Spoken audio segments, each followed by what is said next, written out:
Meron bang maliit at malaking kasalanan? Meron po, kapatid. Pero lahat yung kasalanan. Sabi ni San Juan sa 1 John 3:4, lahat ng paglabag sa utos, malaki man yan, Roman 1:3-4, kapatid na RJ, pakibasa.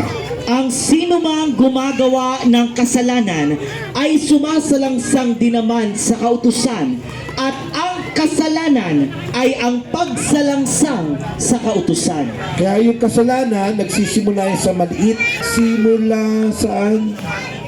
Sa patikim-tikim. Sorry ha. Ayun.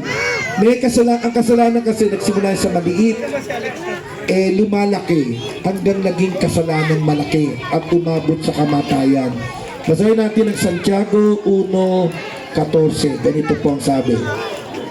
Kundi ang bawat tao ay natutokso pagka nahihila ng sariling masamang pita at nahihikayat. Tuloy.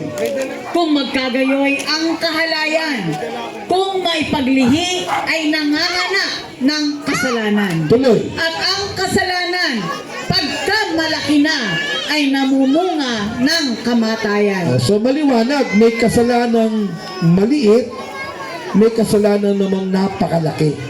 Yun. Kaya lahat yung kasalanan.